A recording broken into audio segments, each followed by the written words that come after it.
10, 9, 8, 7, 6, 5, 4, 3, 2, 1.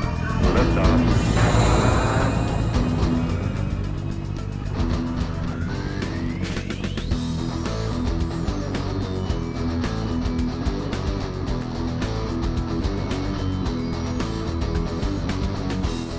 Want to say greetings, good evening, how the hell are you? On a beautiful Wednesday afternoon, slightly overcast, waiting on the rain to come in, eventually. It is central Alabama, where the forecast is all made up and the seasons don't matter. Thank you, Drew Carey. And all the incarnations of Whose Line Is It Anyway? That's all I can say on that one. Welcome into Beyond Ringside Live. Yours truly, Fast Eddie Layne in Studio One. Welcoming in tag team partner, the one, the only, the incomparable, the trivia master, the promoter, Shane Noles. What's up? Question for you, brother. Who is your favorite cast member of Whose Line Is It Anyway? Colin Mockery. All time. Colin Mockery. Mm-hmm. Did I hesitate on that one?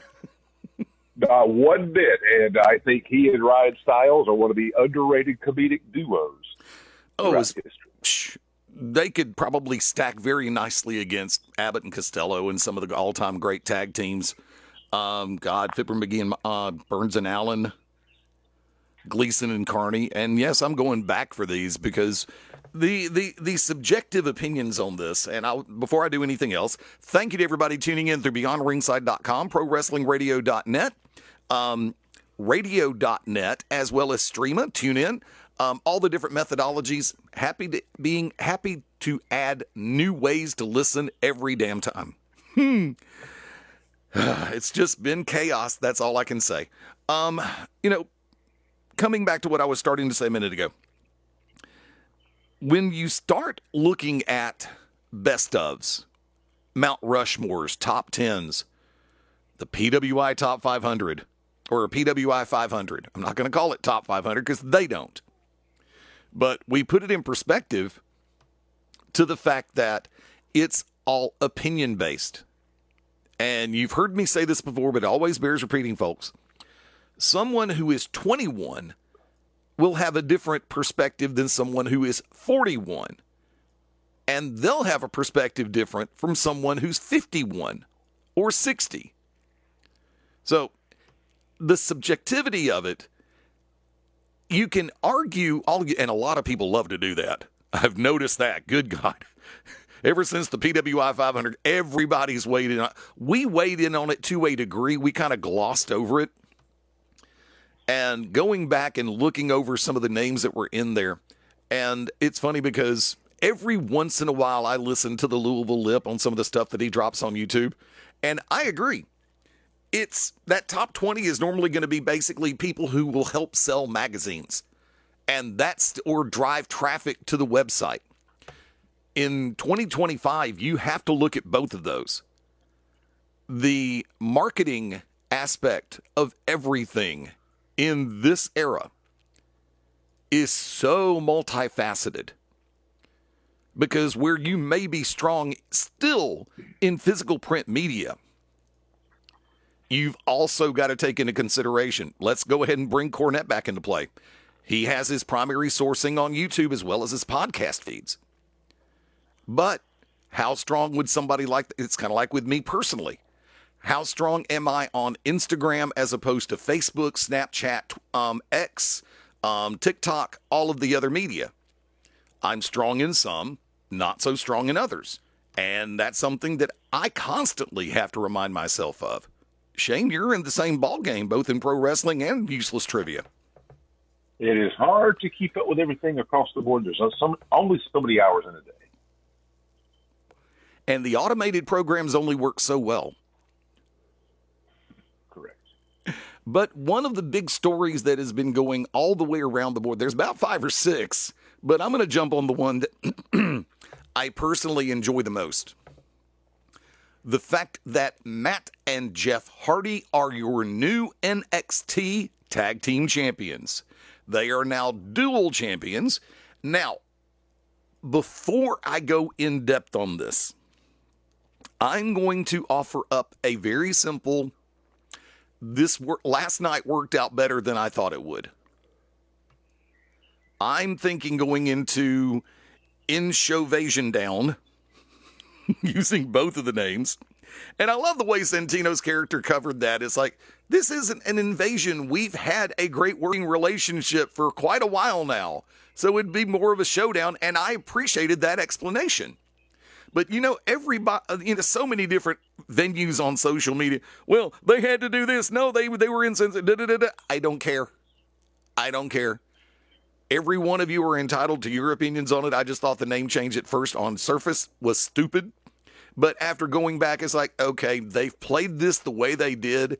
It made sense. And for me personally,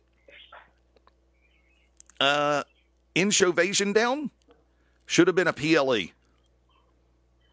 The show was that strong.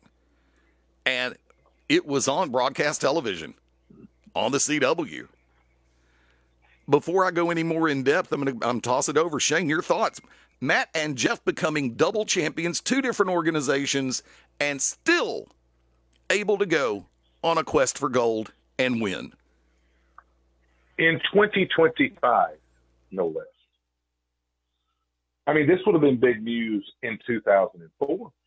This is 21 years later. This is over 11 years since Jeff Hardy made an appearance at Peach State Wrestling Alliance, and they are dual champions.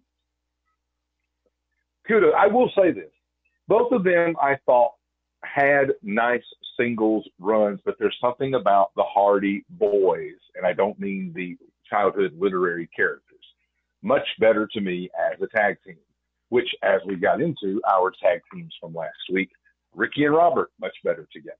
I feel that way about Jeff and Matt as well, especially at this stage of the game. And now those two are headed for Bound for Glory from TNA Wrestling this Sunday night. Oh my God, we get a pay-per-view on Sunday. I'm okay with this. That's traditional concept logic. With the Fed and AEW moving over to Saturdays for the most part for their premium live events and pay-per-views. Granted, we're in the NFL season. Football fans are going to watch what they want to watch. I think they're up against a bigger animal during football season for college because realistically speaking, and this is, Shane, you can take umbrage with this if you'd like. You might agree, you might not.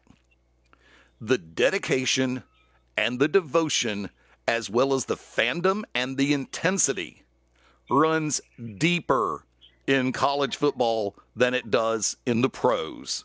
Sir? Depends on what market we're talking about. I will say across the board, with college football being more of a regional sport, all the regions, so to speak, with the different conferences, yes, the pageantry of college football is unmatched. But I would say in Pittsburgh, in Buffalo, I would name about 7 or 8 different markets, I think, in the NFL that would rival that. But I can't say it across the board because in Los Angeles, the Chargers do not have that big of a fan base. It's always more for the visiting team. There are a couple of more markets where it's like that, and you don't see that a lot in college football. Which, by the way, can I just go ahead on my rant? Go for it. I've waited long enough. I told Eddie before we went on the air that I was going to defend Alabama fans, the Crimson Tide. Not something I am prone to do. However, on this past Saturday, the Alabama Crimson Tide defeated the previously undefeated Vanderbilt Commodores by a final score of 30-14. Hear, hear. What I don't like, what really grinds my gears, is we're looking at quarterback Diego Pavilla of the Vanderbilt Commodores. I liked how he played at New Mexico when he upset Auburn. I liked how he's played at Vanderbilt when he upset Alabama last year. Some upsets along the way. Really good. It's the most prominent the Vanderbilt Commodores have been, good Lord, since Curley was the coach, and that's been a long time ago. But I will say this. At the end of that game, an Alabama fan was razzing Diego Pavilla, and he wasn't doing the whole Commodores team, but just the quarterback on the way through the tunnel. And social media quickly got into, oh, that's just typical classless Alabama fans. Well, no, I take umbrage on that because before the game, It's Diego Pavilla who's out there screaming obscenities, running around grabbing his crotch, taunting and mocking the Alabama fans down at Bear Bryant Field. And for those who say, yeah, well, still, the fans shouldn't be doing that to a kid. Diego Pavilla is not 18 years old. He's 24, about to be 25. This is his 7th year of college football. This isn't some fresh pimple-faced kid with braces just happened to wander on campus. He's been around a minute, and he should know better. And the fact that his idol, his hero, is Johnny Manziel, well, you clapped and you got clapped back, son. Sit down. You lost the game. Yes, they did. And it was an entertaining game, I will say this.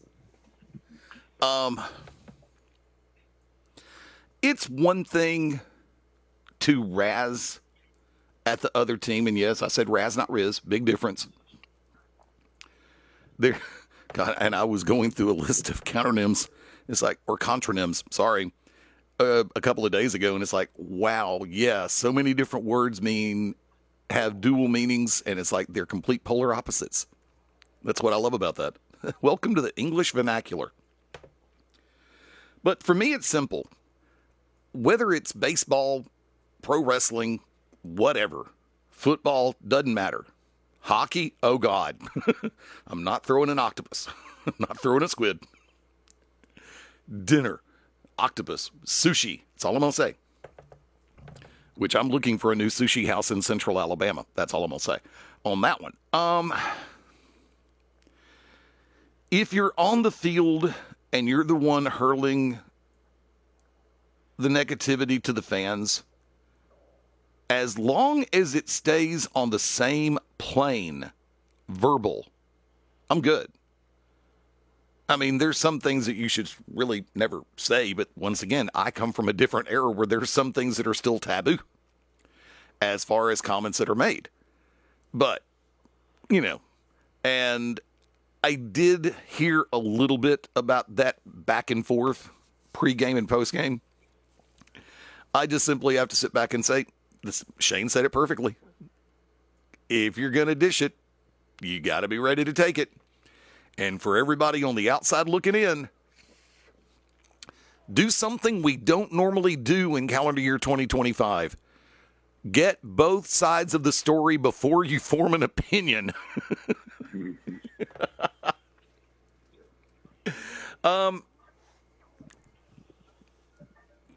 Alabama fans can be really weird, though. And I know I am one, but I'm okay.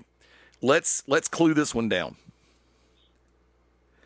In my home state of Alabama, as I call it, sometimes begrudgingly, for the University of Alabama, there are two types of fans. There are Bama fans, and there are Bammers. The Bammers are the ones that I normally try to not have that much discourse with, because those are the ones that feel that Alabama needs to win, deserves to win. They demand Bama win every game, and when Bama doesn't win a game, oh boy, they lose their mind. We've heard them on talk radio, cross country. Hello, Paul Feinbaum. How you doing? Say hi to some of your listeners for me. I got no problem with that. Known Paul for years, tremendous on-air personality. I knew him when he was actually writing for the Birmingham Post-Herald, stirring stuff up with the 50-quart-sized KitchenAid mixer. Man, and now the dynamic of that show is a totally different bird. I love it. It's still fun. Listener-based radio is a beautiful thing, or listener-driven radio is something, or caller-driven radio is the best way to put it. And when you do something of that ilk, where I've been a part of that before, I've been the one fielding the calls live on air. There is a part of me that genuinely enjoys when I get comedic, sarcastic perspectives thrown in. But there are some times when people just go a little bit too overboard because they want to be memorable. They want to create an on-air moment. You got to be careful when you do that. It's an easy way to get blocked from calling in. And trust me, changing your name, you might want to change your number before you change your name. That way, because those block systems work very nicely. I know. I've used them. Shifting gears for just a hot second, I want to throw this one out there. Read it just a few minutes ago. Apparently, WWE and Santos Escobar have found a common ground. Escobar has re-signed with WWE. Now, first off, good. I always love to see very good people and talented people gainfully employed. Good. Guess that's why I'm still looking for additional work. I'll take that shot at myself. One of the things that was put out there is the fact that Escobar was not happy with the creative direction of his character. I concur 100%.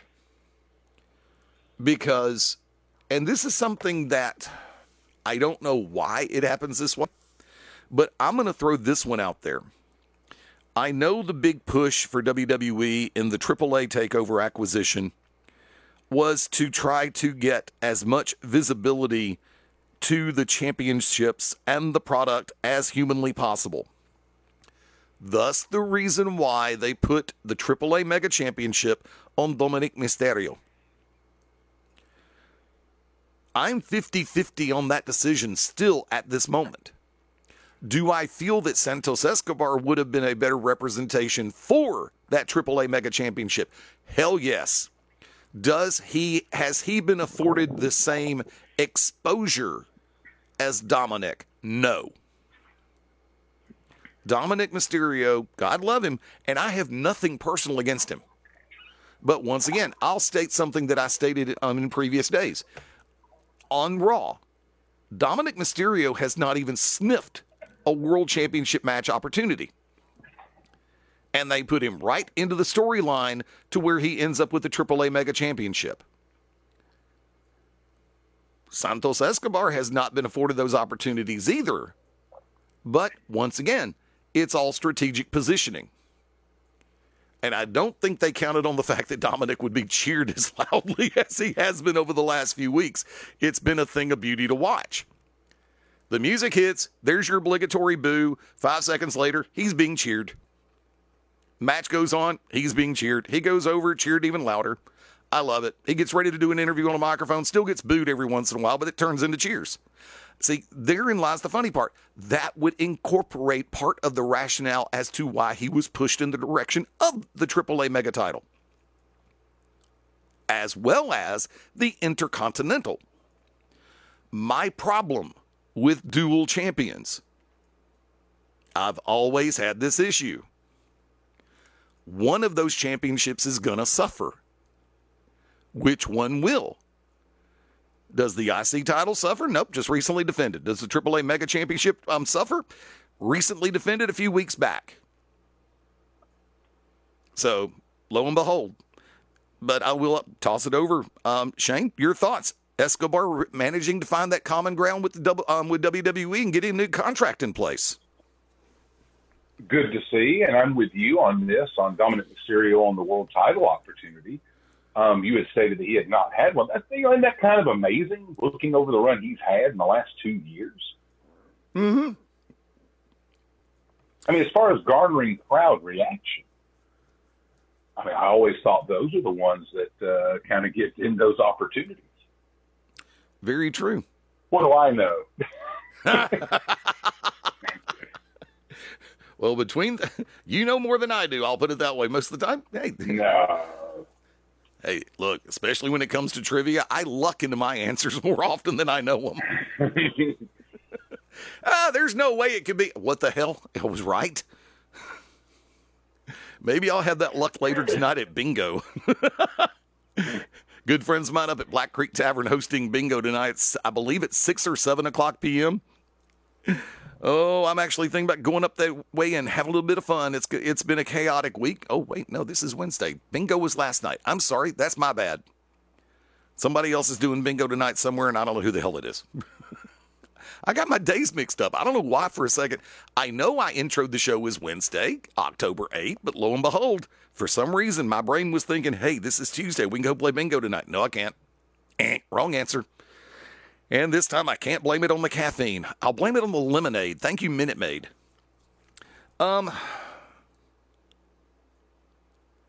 there have been some great events, and we've still got some more on the horizon, because NXT, coming out of their show last night, the combined efforts, they're getting ready to head for Halloween Havoc, October 25th, Prescott, Arizona. That one's going to be available through traditional channels. All Elite Wrestling headed for Wrestle Dream next Saturday. They had their Title Tuesday event last night. Tonight, also Daly's Place, but that episode is going to air this coming Saturday during the traditional Collision spot. WWE Crown Jewel slated for this Saturday night, or excuse me, I should say Saturday morning, where it will be night in Perth, Australia. From there, TNA, of course, headed for Bound for Glory this coming Sunday, October 12th. MLW, excellent outing for Slaughterhouse this past weekend. And they are going to be headed for, I believe, November 20th. Lucha de los Muertos, October 20th, Charleston Music Hall at Charleston, South Carolina. And once again, I'm not going to name drop right now. I'll do that later in the show. But tell you what we're going to do. We got a lot on the plate. I'm going to go ahead and wrap up this first segment. For those of you who are catching this on YouTube, remember BeyondRingside.com, ProWrestlingRadio.net. If you're catching YouTube, please be sure like and subscribe. We've got some changes coming to the YouTube distribution system over the course of the next few weeks. It's going to take a minute to get everything the way I want it, the way that everything, it's going to be balanced all the way across the board. It's not going to be too chaotic, I promise. But remember, you can always find through BeyondRingside.com and ProWrestlingRadio.net the current episodes playing on the station. For those of you listening live, we'll be back in about 5. For those catching the replay, maybe about 2 minutes. Hang tight. This is Beyond Ringside Live on the Beyond Ringside Radio Network.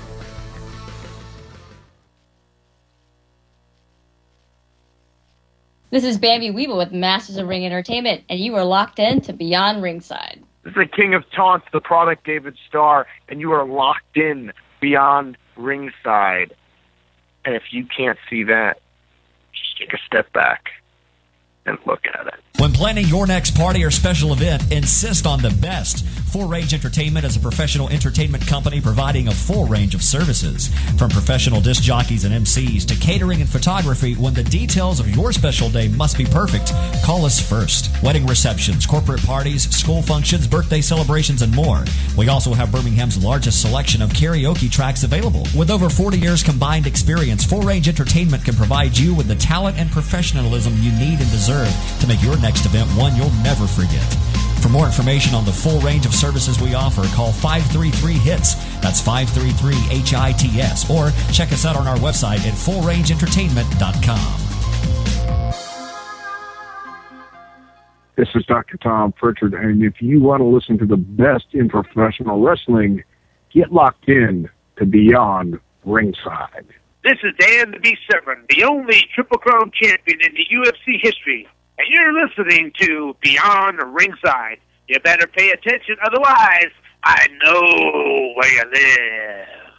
This fall, your nightmares become real. Step inside Nightmare at 3008, Alabama's #1 haunt 4 years running.